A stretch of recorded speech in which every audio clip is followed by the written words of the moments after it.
historic preservation proclamation, but Lynn Barton, our village historian, is here, and she has a presentation to give to the board. So, Lynn, take it away. It's not very exciting, but That's okay. Nice to know a little bit about what's going on with this. Yeah, the museum's been very busy, of course. Right now, they've got a display on the historic properties. The Historic Properties Committee, and we've given out over 80 plaques through the town of Webster to historic properties within the town. We've given some here in the village. So the display right now, which will stay up, I think, through most of the summer, is some of those properties and some of the architectural feature type houses you'll find here in the town. So that's up right now if anyone wants to go by and see it. The museum's working on cleaning out some clutter up in the attic, and we're hoping in a couple weeks to get a small dumpster. And so we'll have to block off part of the our parking lot near the back stairs. And hopefully we'll get some help, right, Jake? Yeah. I mean, we gotta look at this stuff and make sure there's nothing good. Believe me, it's not. It's, you know, years and years ago, they used to have some people that got really excited about building floats and things for the parades and all kinds of stuff. And none of the volunteers now are interested. So there's lumber, 2x4s, there's just stuff like that up there, and we want to get rid of it and clean out so they have more space to collect more things. So anyway, that's the museum. I've been relatively busy. We've got almost 11,000 lines of, what do I want to say, input into our database for the historian's office. I do store things in there that belong to the museum, documents, things like that. They just don't have anywhere to store it. So those are in there, and they're identified in their database and in the one I have. I've gotten 2 new volunteers, so I'm up to 5 now. The old ambulance from Jackson Road, Mr. Ahmed Syed Mustafa called, and they wanted to donate things to the museum or the historian's office. So, oh my Lord, there's a lot of stuff there to still go through. So I'm working on that. I've got some fire department stuff in there that has nothing to do with me as historian, but it's in there because I'm working on that at home. I've scanned a lot of the slides, so they're digitized. And I may have found someone with a 16mm old movie projector because I've got old film. And it's from Mary Pulver, which you didn't know.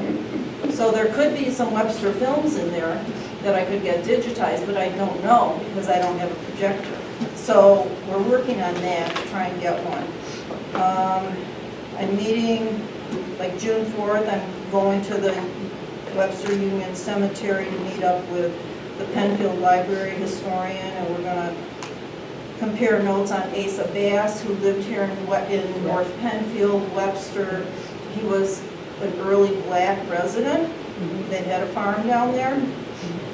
And she also wants to talk about the Underground Railroad, which we don't have any exact records that prove anything.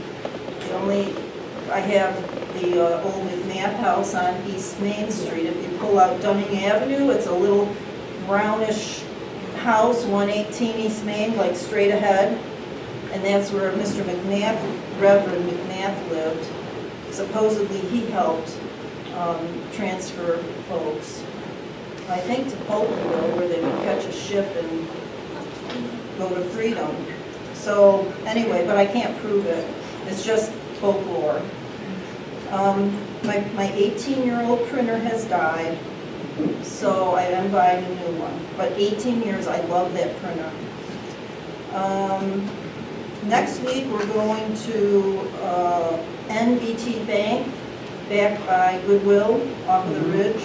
And they called and they're gonna give the museum a $2,500 donation. So they're having a big grand opening. So, and the museum needs a new furnace, so we've Tom, the president, has applied for a grant through the Chamber of Commerce, because, you know, it's a lot of money. And then I have some slides, just real quickly, some of the things that I get questions on. I'm slowly going through them as we're talking. Oh, that's okay. So, you know, you've all gone by the house on West Main on the north side. It's a gray house. It doesn't have the cupola anymore on top. It's just down, it's not down very far, almost right across from Corning Park. So supposedly Dr. Reynolds lived there. He came to our area in about 1817, and he sold remedies, you know, bottled lung restoratives and things, and that's the house today. So a young couple and some partners have purchased it, and Alice Dunn's been helping me. She's the lady to go to if you want to have deeds looked at, because they're hard to understand. But anyway, so that we got to go tour it a week ago, which was really cool. So if you keep going. While I got a call from them, they came over and brought me a photo album about 2 inches thick that they found in the wall on the second floor that must have come through the attic.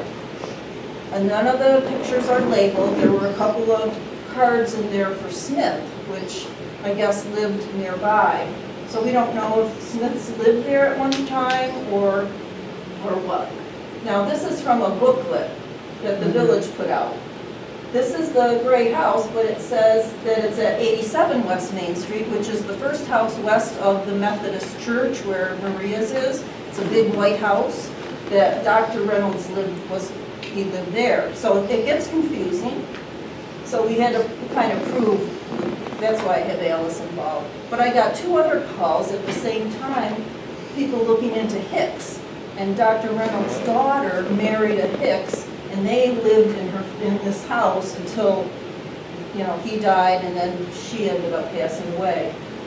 Keep going, we go to the next one. That's what it was in. So it just makes it confusing, you know, when you find something like that. That's the album. That's one of the pictures in it. It's quite early. There's some tintypes and other things. These were the cards that were in it. Maybe someday we'll figure it out. This is inside of the upper floor. They're going to make it into an apartment. You can see the where they used a hatchet to get these. It's post and beam. Can you go back one? Yeah. You can see on the right-hand photo how, you know, what they have for posts and things up there.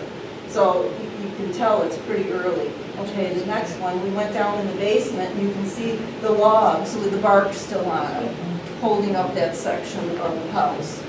So we know it's early. He bought the property in about between 1830 and 1835. When he first came here, he bought 2 acres up by the 87, up by the Methodist Church, and sold off through the years. And I think he lived there for a short while, then he moved here.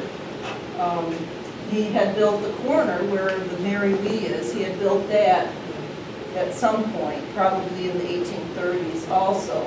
It's too bad we still don't have that cobblestone. It's an MD building, right? Hmm? Is it MD building? Yes, it was, and then it became Hendy Store for a long time. And then, of course, where the wooden part is attached to it, that's where Burke's is now. Yep. Exactly where Burke's is, and I think that's 1919.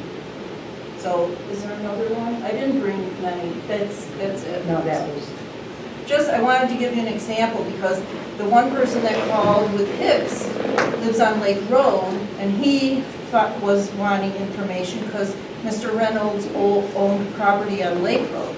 He owned 55 acres on the corner where the cobblestone was, that went down South Avenue and down West Main. He owned 55 acres there at one time. So I think he was pretty well-to-do when he came here. Those are the types of calls that I get, and yeah, it gets a little hard to keep up with all the emails and things, but, you know, I do my best. So anyway, that's it. Thank you. Thank you, Len. Would you wait a moment? Oh, okay. Josh, you come up here. Josh, oh, I was going to mention too, I'm on the Historic Preservation Commission with Josh over here and Peter, and we have a new member, Tim Frenzy. Anyway, he sent in all the paperwork, so hopefully will be approved to make the Village of Webster a historic district. Yep. Which would help with renovation. Yeah, that's all we can do. Yeah, one step at a time. Well, I'd like to read this. This is Historic Preservation Month Proclamation. Whereas historic preservation is an effective tool for managing growth and sustainable development, revitalizing neighborhoods, fostering local pride, and maintaining community character while enhancing livability. And whereas historic preservation is relevant for communities across the nation, both urban and rural, and for Americans of all ages, all walks of life, and all ethnic backgrounds. And whereas it is important to celebrate the role of history in our lives and the contributions made by dedicated individuals in helping to preserve tangible aspects of the heritage that has shaped us as a people. And whereas 2025 is being celebrated as harnessing the power of place, highlighting people who have made contributions toward historic preservation in their communities. Resolved, therefore, that I, Darrell Byers, Mayor of the Village of Webster, and the Village Board of Trustees do recognize May 2025 as Historic Preservation Month and call upon the people of the Village of Webster to recognize and participate in this special observance.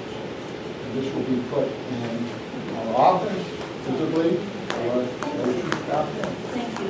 Thank you. Thanks.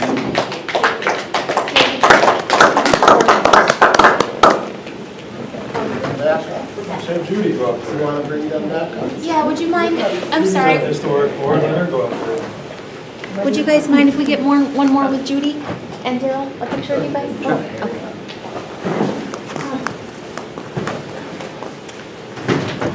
Judy was just going on, you guys. They don't want us up there. Come on. Same truth. No. Come on, Judy.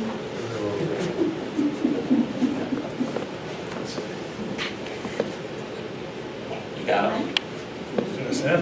Yeah.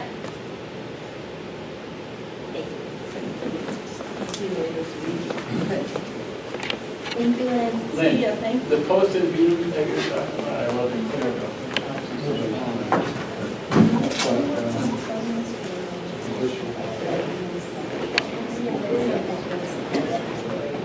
Yeah. I was thinking of name, Thank you.